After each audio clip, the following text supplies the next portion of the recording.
Miss Skelly here. I'm going to continue reading The One and Only Bob. And these are chapters 111 to 116. Our first chapter is called Tough. Boss isn't anything like I remember. She's scrawny, flea covered. Her left ear has a big notch in it. Her fur is dull, her body scarred, her tail cut short. I'm afraid to ask how that happened. She's clearly had it tough, really tough. Thought I heard your bark, say.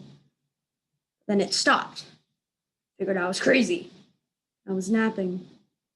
In this chaos? I ask. I can sleep anywhere. It's a gift. Boss nibbles on a toenail. Funny thing is, I was having a dream about you. Must have caught a whiff of you in my sleep. I can't stop staring. Boss, here, with me. What? She asks when she catches me looking at her. I was just wondering, I say, about your life. Do you have, anybody? You mean like humans? Nope. She gives a little flick of her stubby tail. Never have, never will. Been on your own this whole time? I flash on my cushy bed, my lovely food bowl, the way everyone knows just how I like my ear scratches. Yep. How'd you end up here? I was out scrounging for food, just had another litter, and I was tired off my game. Animal control got me. She licks a nasty cut on her front paw. Wait, my ears prick up. So, you have puppies? That would make me an uncle, a dog uncle, on top of being an honorary elephant uncle. The last batch 7, maybe 8 weeks ago. She scratches at a flea. Last batch? I repeat. You mean you've had others? Yep. What happened to them? Don't know. It's not like they come home for the holidays. Boss lies down in the old towel lining our cage. Or should I call you Rowdy? She considers. No, I like the sound of Bob. Me too. Anyway, Boss says, mostly they're dead. I guess you never know, though. Maybe if you got rescued. She's so matter of fact, so resigned. This last litter, well, I thought I was onto something. Found this little car, those ones that look like a big old bug. Abandoned. Right down by the creek near that bridge. Easy access through a hole in the floorboard. Blanket in the back seat. She pauses. All the amenities. How many puppies? I ask. 3. But only one survived, a male. The other 2 were pretty sickly and, well, Something crashes into the front office. Sounds like a window is broken. We gotta get out of here! An orange striped cat howls. He throws himself against the front of his cage and pokes out his paw, grabbing for the latch. I'm too young to die! When they caught me, Boss continues, ignoring the cat, I barked for the puppy to sit tight, wait. Told him I'd right back. She sighs. Nice. Last thing he'll ever hear was a lie. What's his name? The puppy. She looks at me like I asked her if she's ever been to the moon. I don't name them, Bob. Just makes it harder. Below us, the water's slowly rising, filling the empty lower cages. We watch the humans rush back and forth carrying buckets as if they can stem the tide. There's nothing to do. Nothing to say, and nowhere to go. Not right. I stare at my sister and try to imagine all the pain she's endured. Here I thought I'd gotten the raw deal. To lose your pups, to wander alone, to struggle for every drop of water, every crumb of food. I experienced a little of that, but Ivan and Stella kept me going. And then Julia and her family. Why me? What's so special about me? Is it really that I'm more resilient? That I've made my own luck? Am I somehow better than Boss? More deserving? It's not right, I blurt. Not right, you should have had it worse than me. Well, if you want to talk about not right, you and I both had it a whole lot better than our siblings, Boss says. I will never forgive those people for what they did to us, I say through clenched jaws. Really? Boss seems surprised. If I held on to that much anger, I'd never get out of bed. Not that I've ever had a real bed. She sniffs at the towel beneath her feet. This towel's kind of nice, actually. I look at her disbelief. You're one of those? Those dogs must forgive no matter what type? She looks almost amused. Well, it is kind of our thing, right? When someone does something hurtful, they have to admit it, I say. Then they have to be punished for it. And maybe then, if they apologize and change, maybe, then they get forgiven. All I know is I've done lots of bad stuff in my life, Bob. Had to forgive myself plenty just, to get through the day. Boss gazes at me with her wise, weary eyes. I figure if I'm going to forgive myself, I'd better be ready to cut everyone else some slack too. Evacuate now. Look, says the officer, you need to evacuate now. It's mandatory. We can't just leave these animals. Cowboy sticks his finger in the orange cat's cage. The cat rubs against it, purring like his life depends on it, which maybe kinda does. The officer sighs. You don't have a choice. We can't just leave them, says Boots. And I have to applaud her enthusiasm, even as I wonder why she'd risk her life for us. There is no explaining humans. Just got word the bridge over Big Fork Creek collapsed, the officer says. You guys gotta move. Boots snaps her fingers. Wait, you have a cop car, right? Yes, I have a vehicle, ma'am, says the officer, but the way the roads are looking, probably not for long. Okay, says Boots. So we evacuate. We evacuate every last dog and cat and gerbil we can get in your car. The officer purses his lips. Take them where exactly? Shelter at the high school. That's where we've been sending people. They're not really set up for it, but once we started flooding and the elementary school stopped taking pets, they agreed to do what they can. The officer grumbles, considers, goes for it. The three humans load cats and dogs, parakeets and hamsters, one after another, into the police car. Some are in cages, and some, including a couple of unhappy cats, are on a tug-of-war strings.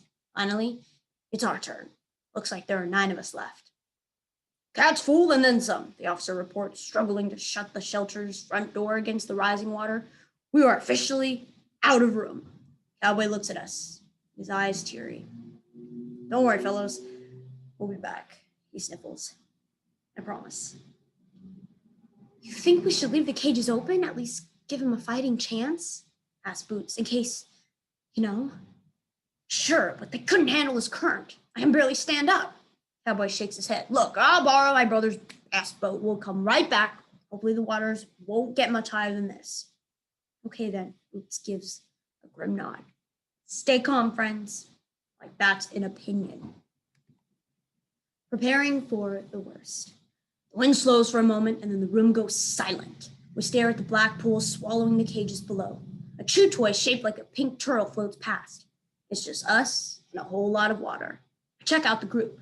2 cats, 1 bunny, 6 dogs, including Snickers, Boss, and me. There's nowhere to jump, no tables, no cabinets, no space above the upper cages. And as Cowboy pointed out, the current is probably too strong for us to tackle anyways. Folks, don't give up hope. You heard them, I say. They're coming back for us. No way they're coming back, says the sad-faced beagle mix. Give me a break. You never know, I say. I am such a lousy liar. Oh, yes, we do. My sister Mutt's just loud enough for me to hear, and we share a look. Look, chances are the water won't get too much higher, I say, but just to be on the safe side, pile up anything you have in your cage. Bowls, toys, towels. Who died and made you pack leader? Asked a big mutt with a graying snout. Well, it beats howling like babies, I say, and instantly I remember landing in Stretch's domain. Howling like a baby is exactly what I did. I had a dog biscuit this morning bigger than you, says Grey Muzzle.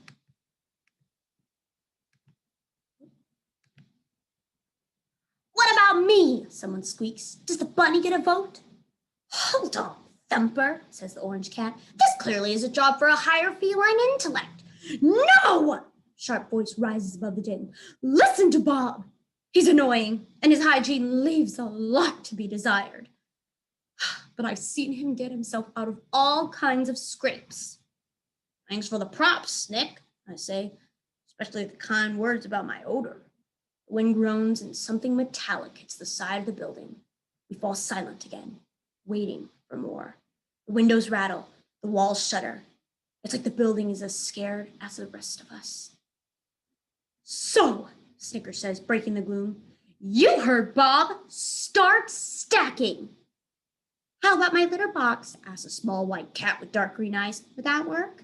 Sure, I say. Use anything. The goal is to get as high as you can. And then what? Asks a young Dachshund. Worst case, we swim for it, I say. It's actually not the worst case, says the bunny. No one asks what it is. We already know. A question. We do all we can do, which isn't much. The rain hammers, the wind shrieks, sirens come and go in the distance. I wonder what Ivan and Ruby are doing, and what about George and Julia? Where are they? How are they? Boss seems scary calm, tough as old jerky. She looks the way I want to feel. Before long, the water is lapping onto the floor of our cages. It's ice cold and moving quick. 1 inch, 2. Every now and then someone whimpers or moans, but mostly we're quiet. You can stand on your hind legs, guys. Do it. Climb on anything you got, I suggest. I turn to Boss. When I say go, I want you to climb on my back. I'll buy you a little time, maybe. No way. Please, I need to do this. Boss just stares at me. She's so thin. I can see every rib. To make it up to you, I add. What are you even talking about, Bob? I look away. I'm sorry, I say, not sure where my words are taking me. I should have saved you, Boss. Saved me? Thing is, I heard you were on the highway, and I should have. My voice trails off. I stifle a sob. Bob, we were puppies, tiny puppies. Don't be ridiculous. How exactly were you going to save me? I don't know, but I should have tried. We both did what we had to do. Boss nudges me gently. Bob, this is crazy. I can't seem to forgive myself. I whisper it, but I know she hears me.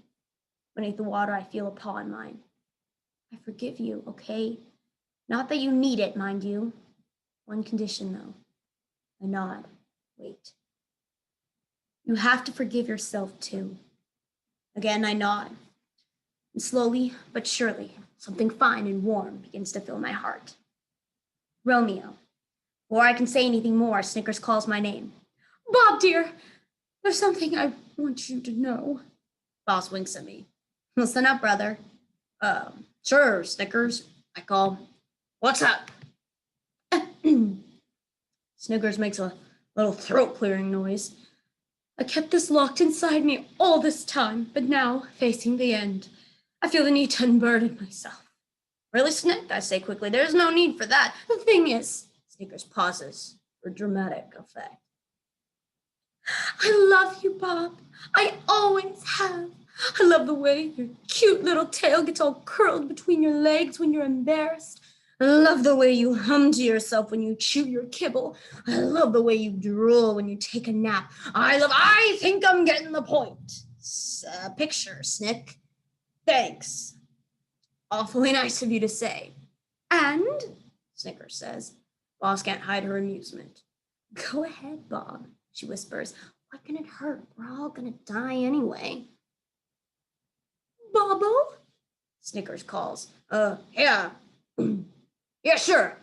I think you're pretty swell too, Snick. And what is that you love about me? Close my eyes. Take a deep breath. Well, those pink boots of yours, those are cool. And I swear, I'm trying, but I'm totally drawing a blank. In fairness, the water's up to my belly, and my teeth are chattering so loud I can't hear myself think. And, I begin. Oh, come on, how hard is it? Yells the bunny, who's perched on a pile of wet Timothy hay. She's a looker, and she's smart, and she's way too good for the likes of you. Try that, Romeo. You're a looker, and you're smart, and you're way too good for the likes of me. I repeat. Snickers lets out a contented sigh. That wasn't so hard, was it? Bob says. I groan. Sis, you have no idea. And that is the end of our chapters. Can't wait to see what happens next.